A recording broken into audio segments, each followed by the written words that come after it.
Welcome back, everybody, to Unconditional Surrender, me, myself, and I playthrough of the main event scenario.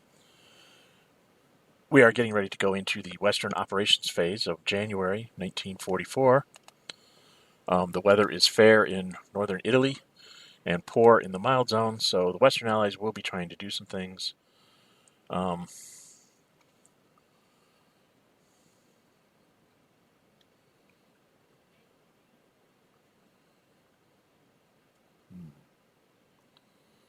What to do with the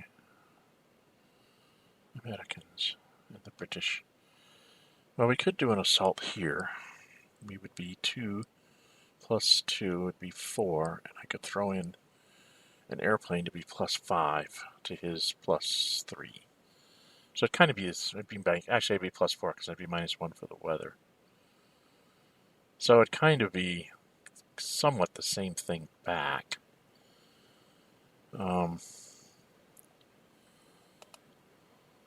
The British really don't have anything to build, so one of the first things they're going to do is they're just going to activate the BEF and put it in Brest so that it can be picked up and moved around by sea if necessary. So that's 2. Where my production points go? There. And why do I have them at 33? Why do I have them at 33? They couldn't have spent anything yet. So that's 2 for that. I don't know what I was doing. Boom.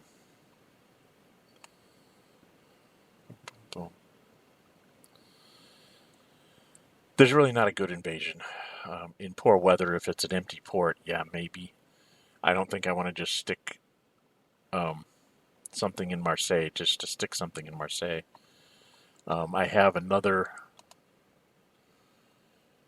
What do I get? Next turn. Oh, geez, come on. Next turn, I'm going to get the Mulberry, the Free Forces, and I'll have the U.S. 3rd Armored built at the end of the month. I get another surprise attack marker in March, which might make a difference. So before I go decide what to do in France, in poor weather, this is the only place I could use partisans. I could drop the partisans on there. He'd be minus 2, so it'd only be a plus 1. I'd be a plus 4 to a plus 1, so I'm pretty much guaranteed of taking the hex, which then will start to cut off Cherbourg from supply, which could be a good thing, right, for the future. The thing is do I want to use the partisans now? Well, if I use it now, it's January, February, March, April, May, June. The latest it'll come back is July, so it'll be back for the summer at the worst. So yeah, let's do that. We're just going to go ahead and do this. Fraction card, please. And we're going to drop the partisans marker on the 3rd Panzer. I think I'm going to save the airdrop marker. I might use it in Italy if I think I can get a bust out. Then I'm going to activate the Americans. They're going to assault the German and the Canadian. Will activate as well. So that's 2 more from the British. So now they're down to 30. And let's just go ahead and resolve this. The Americans are the primary. So they're plus 1 because they're American, plus 1 because they're armor. And then the British added in gives me plus 2. And I will go ahead and throw this airplane here in. And that's another plus 1. And then I'm minus 1 for the weather. And the Germans start off at plus 2 because they're German, plus 1 for armor, and then minus 2 for the partisan. So it's a plus 4 to a plus 1 in poor weather. So hopefully I'll be able to at least push them out of the hex. And the British roll. A 3 plus 4 is a 7. And the Germans roll. A 2 plus 1 is a 3. And a 7 to a 3 is a DR. So the Germans take the hex, and the British take the hex. Now,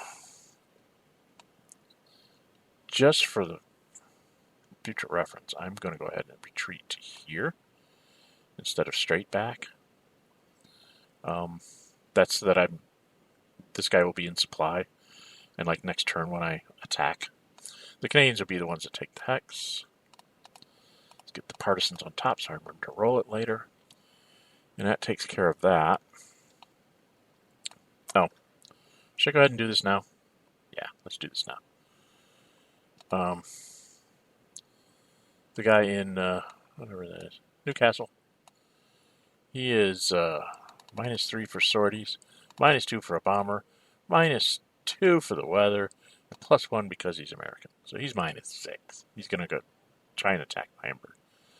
And the Germans are +2 for German, -2 for sorties, -2 for the weather, because it's poor weather in here. So, the Germans need at -2, a 6 or a 5 or a 6 in order to do sorties to that guy and stop him. Germans are all a 3. It's not enough. So this guy will get a sortie. This guy will get a sortie. And a bombed marker goes on Hamburg. Oh, what is it? Turn track, right? Yeah. Bomb marker goes on Hamburg. Now this same guy, 1, 2, 3, 1, 2, 3, 4, 5, 6, 7, 8, 9, 10, 11, 12, 13, 14, 15, 16, 17. He can get all the way to 17, 18, 19. I can get to Dresden. So that's where he's going to go.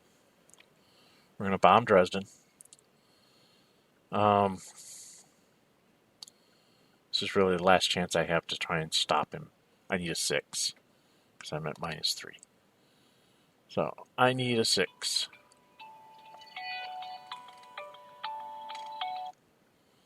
Different alarm. So the Germans need to roll 6. They did not. 5 - 3 is a 2. So they are taking a sortie. The Americans take a sortie. And they put a bomb marker on Dresden. Where's my turn track? They put a bomb marker on Dresden. And now the American here take a sortie. And the British will take a sortie.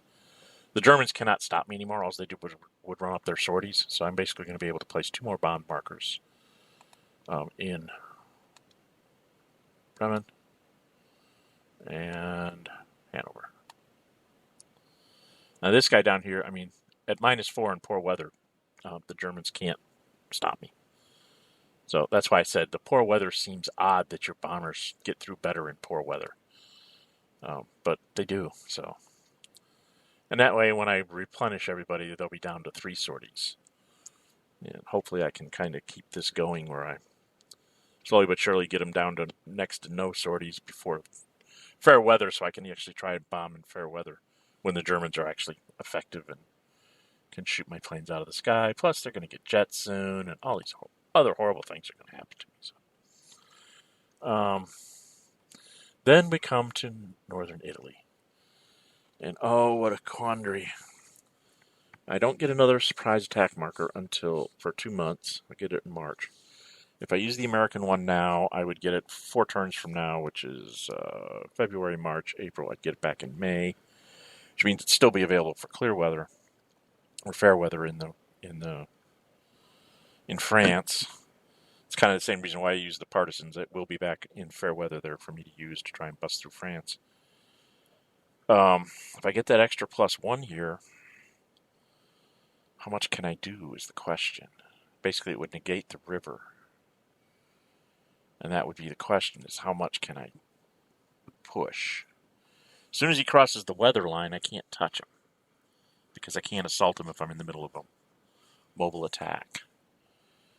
So the only thing I think I can do is kind of push him past the weather line, leave him in Venice. We can try and push him past the weather line, push him out of Genoa, try and establish a breakout into southern France and or northern Germany is the best thing I think we can do. So I think I'm going to go ahead and use the surprise attack marker. Because it being American, he'll just rebuild it and it'll be back in 4 turns. The real question is do I want to risk the paradrop down here? How important is this to me? Since I can't really go there, no. I actually want to go here. Because if this guy retreats another hex out here, he goes to here, 3620. If he goes to 3620, I would still get the +1 from the surprise attack marker. So hopefully that will help me push him out of the way with the Americans. Chase him away.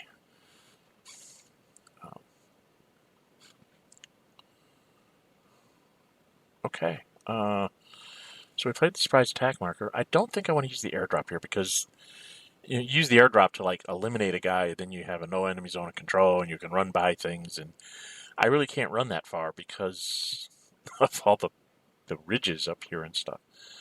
What I'm really trying to do is just break the Po, make the Germans fall back into the Alps, then I can leave some units here and maybe try and push through the south of France here to make the Germans kind of withdraw back up to the Seine, Dijon, or the Loire and Rhone or something. Got to try and push them up north a bit so I can have places to put my armies. Okay, so don't think we're going to use any. We might use some tanks markers, but I'll pull them up when I need them. So first thing I think I'm going to do is I'm going to activate the American. 1, 2, 3, 4, 5. No, I'm not going to activate the American. First thing I'm going to do is the American airplane is going to fly 1, 2, 3, 4, 5, 6. So it is +1 because it's American. It's -2 for the weather, -2 for its sorties. And the Germans are -4 for their sorties, but +2 because they're German. So I'm a -3 to a -2. And the Americans are all 2, so they're a 1. And the Germans are all a 4. -2 is a 2. So a 1 to a 2 is we won't each take 1 sortie, which is what I want to see. And then this one, this airplane, will fly 1 sortie at -5. Maybe a -3. Oh no, he's actually -5 because he's +2 for German, -2 for weather. So yeah. No matter how you do it, it would have been a one for one exchange. I don't know why I'm even bothered rolling dice. So this guy goes up 1. All right. So I got rid of that. Now I activate this. We're in fair weather. Going to attack this hex. So he's +2 because he's German. He does have a tanks marker if he wants to play it. There's nothing I can do to stop him. So the Americans will throw in their, we'll go to commitment and we'll commit. Now the Germans have to decide. Do we try to stuff the Americans on this side of the river? The surprise attack marker basically negates the river no matter what I do.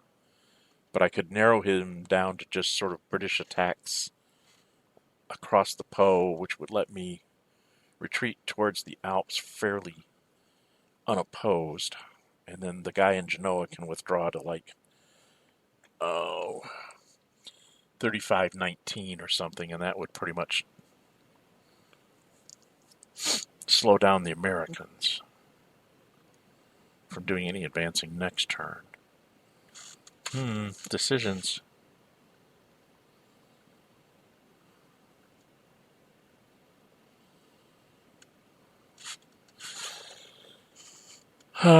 Russia's only is severe, so all I can do is get retreat. So you got to use it here somewhere, and I think trying to stuff the attack early so that they're wasting production points is the thing to do. That costs the Americans 3 movement points. Americans aren't really wasting production points, but if he only gets off 1 attack and it fails, it's probably worth it for me. So the Germans are +2 because they're German, +2 for their armor. The Americans, of course, would be throwing in their aircraft because that's what it's there for. So the Americans are, come on, mouse, please move. +1 because they're American, +2 because they're armor, +2 for air, and then -1 for the city. So if it comes down to a +4, +4, which is the best I can do when he can throw in a tank. So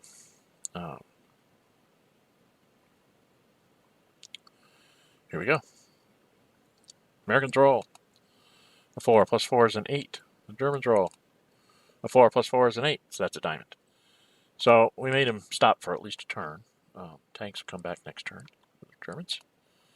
And then the Americans will spend 3 more and attack them again, and this time it will be plus 4 to plus 2. And I got to put another sortie on the airplane. Put the air sortie on the airplane. And we're plus 4 to plus 2 this time. And the Americans roll. A 4 plus 4 is an 8. The Germans roll. A 2 plus 2 is a 4. 4 to a 4, 8 to a 4 is a DR. So they have to retreat. They're going to retreat back this way. And then the Americans are going to take this. Hacks. They have 4 movement points left. Ick. So all they can really do is attack here. Or I could have left them out of it and I could have attacked here instead of taking the hacks. But if that attack fails, then I don't have the ability to get this guy to run around and capture cities.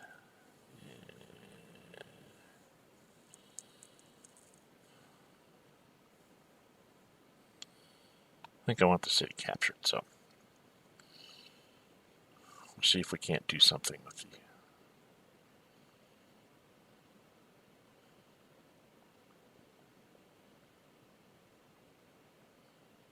Oh, you know what I forgot? I'm actually an extra +1. So that first die roll was a 4 to a 4, so that wouldn't have changed. This die roll might have. I would have been a 9 to a 4. Let's double check. 9 to a 4 is still a DR. But I forgot that I'm an extra +1 there. So, yeah. So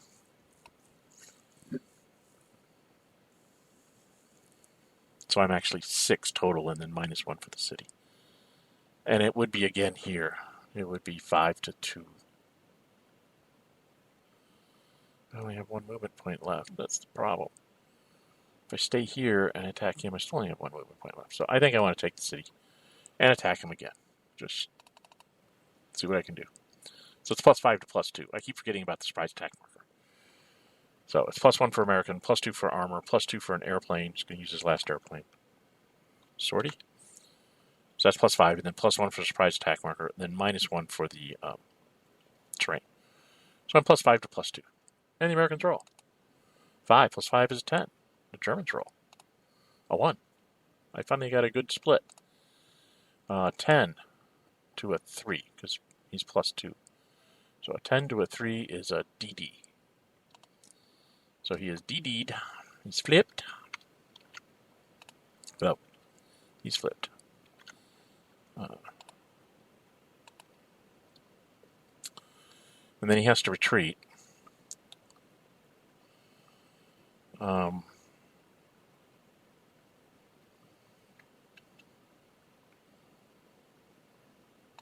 I think the best retreat space is actually there, not the city.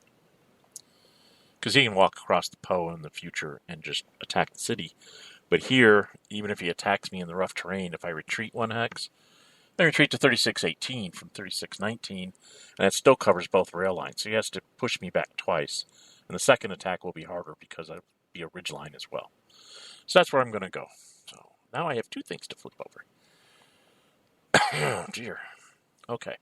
The Americans, do they want to take the hex?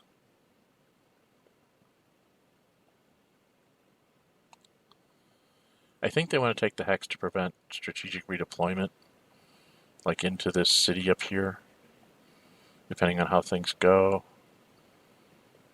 Because this German can retreat into there no matter what I do. He can retreat into Milan. If the British get that far. Alright, let's see how far the British can go. So now we're going to activate the Brits. Hello, Brits. Where's my national tracks out there? So that's 2 more, so I'm down to 28 with the British. They're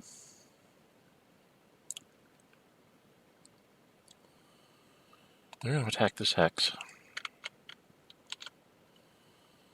So they are +1 for British, +2 for armor. They're going to throw in their airplane. +2 for the airplane, and then +1 for the surprise attack marker, and then -1 for the river. So it's +5 to +2, kind of like what it was over there with the Americans. And that cost me 3 movement points, so I have 7 left, which can be important here. All right, the British roll 6. +5 is an 11. Oh, the British did really good in their first star roll. An 11, and the Germans roll 2. 2 + 2 is a 4. An 11 to a 4 is another DD. So the Germans are flipped. Wow,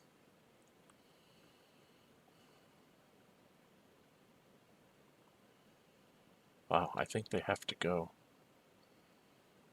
They either go here at 24, 22, 24, 24, 24, which would give them a river and a heavy and rough terrain, or they just go into the rough terrain. Either way, they're across the river line, so he can't attack me again.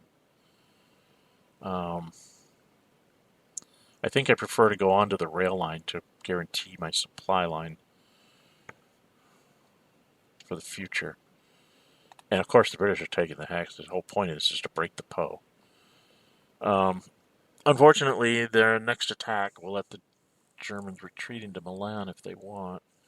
But then I'd be able to pursue them. So let's go ahead and do that.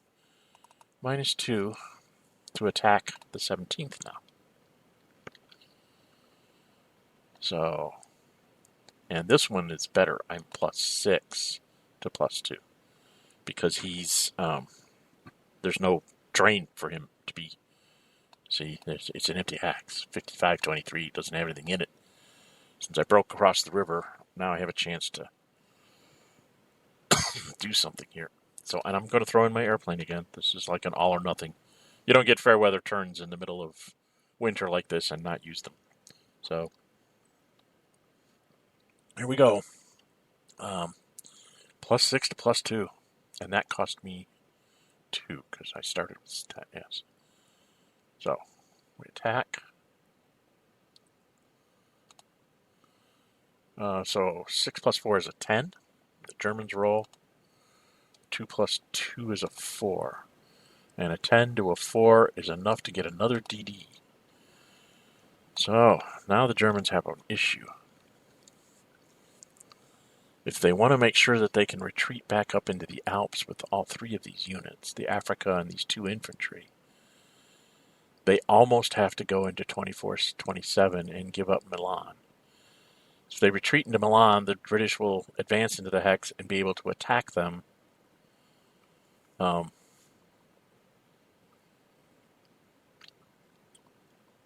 at +5 to 0, which means they could possibly force me up into 24-23, and then I'd have nowhere to go next turn. I'd end up being isolated. Nope, we're going to go to 24-27. Bye-bye, Milan. It was nice knowing you. And the British, if they take the hex, won't be able to attack him. However, the British have 5 movement points left, and they're in. If they don't take the hex, they're in zone of control of the 17th. They can't do anything. If they stay where they're at, they're in the zone of control of the 38th, and so they can't, move away. But they can get off an attack at the Africa Army in Venice. It's -2 there, but it'd be like a +3 to a +2. And I figure it's probably worth it because it's -1 for the river, -2 for the city, -1 for the unit. We don't have the surprise attack marker this time. We will throw the airplane in. So it's +1 for British, +2 for armor, +2 for airplane, -1 for the river, -1 for the city. So it's only a +3 to a +2, but who knows? I might get lucky, get a DR. He retreats up away from that, and then basically I take northern Italy. So I figure it's worth the pot shot.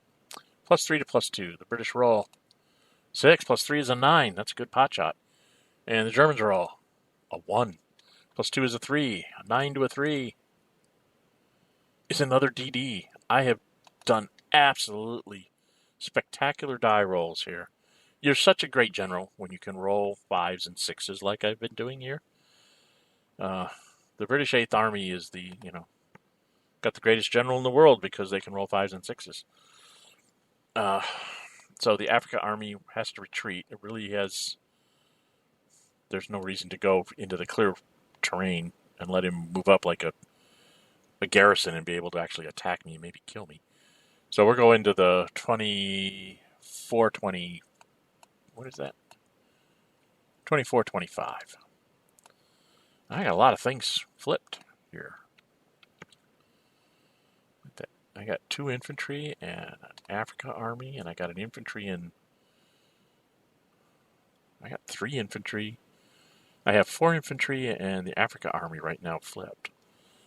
Because there's one up in France. So, yeah, maybe we're not going to be bringing up that Norwegian airplane. I think we're going to be flipping some units down here in Italy. Holy Toledo. There's no reason to actually try and attack anymore. I think we're just going to take that. The British will activate the 9th. Another point. And he will go 1. And then it's 2 for the river, 3, 4 for the enemy city. Make that there. I gotta put the surprise attack marker on top. I can't.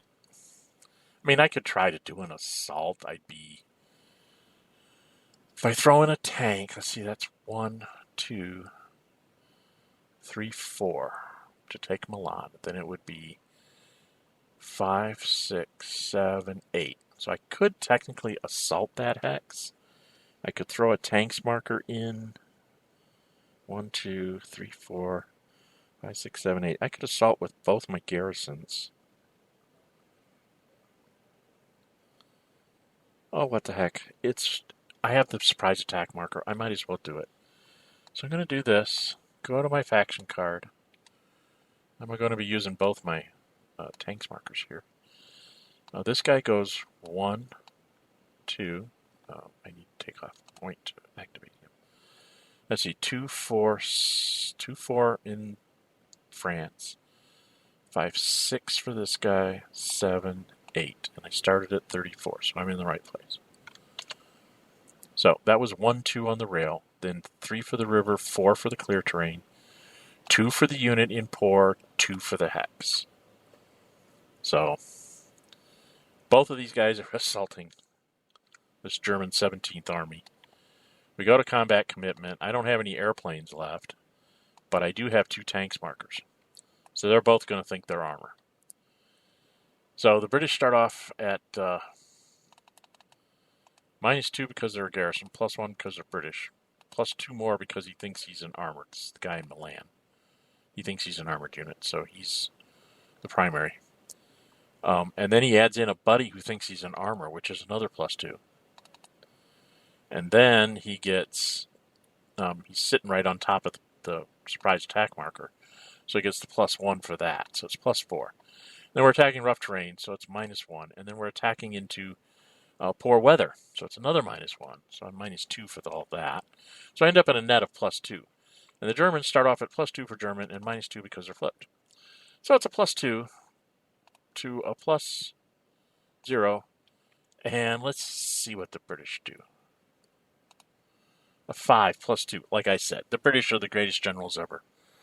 I think that's what, 3 5s and a 6? Or is it 2 6s and 2 5s? That's just ridiculous die rolling. 5 +2 is a 7.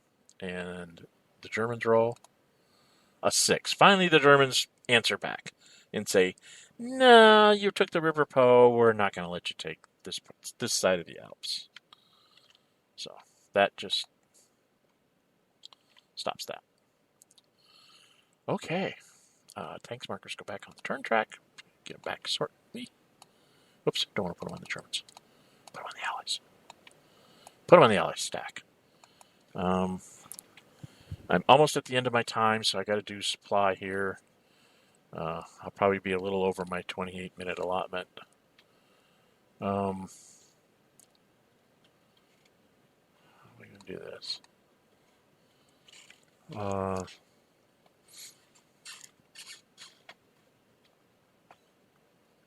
Well, the British will do their 2 units.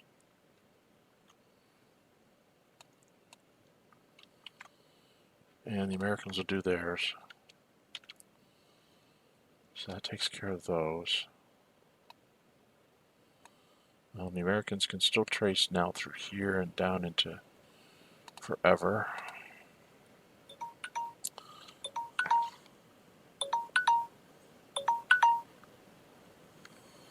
So they will do 2 here. The British, since they have 4 units, will do that double move. That keeps everybody in supply. So I can replenish my airplanes and stuff like that. It is the end of the operations phase. So on the faction card, surprise attack marker will go into the surprise attack marker holding box. Ta-da. Americans have some mobilization to do. Okay. Wow. That was an awful lot of 6s. I'm not really sure, but it just seems like there was an awful lot of 5s and 6s for the Western Allies there. I think I've done all of that. Did I have any? I didn't check to see if I had shenanigans I had to do with the West. No, I don't have anything sitting in the... I didn't know if I needed to actually be moving transports around. I think I did that by bringing all these guys in here. Right? This is the American? Yeah, okay. Yeah, I did that last turn. My shenanigans. Okay. So that is... this up a bit. That is Western Operations Phase of January 1944. The Po River has been broken. Next stop, the Alps. I'm Dren 608. This is oh boy. I'm Dren 608. If you like my videos, please subscribe so you don't miss any future episodes. I do answer comments when you ask. We will be back shortly with the Soviet January 1944, and probably end of turn, because being severe, I don't think I'm going to have that many attacks. The West had just bunches of things to try and do here. So, yeah, we'll see you in a little bit. Bye-bye.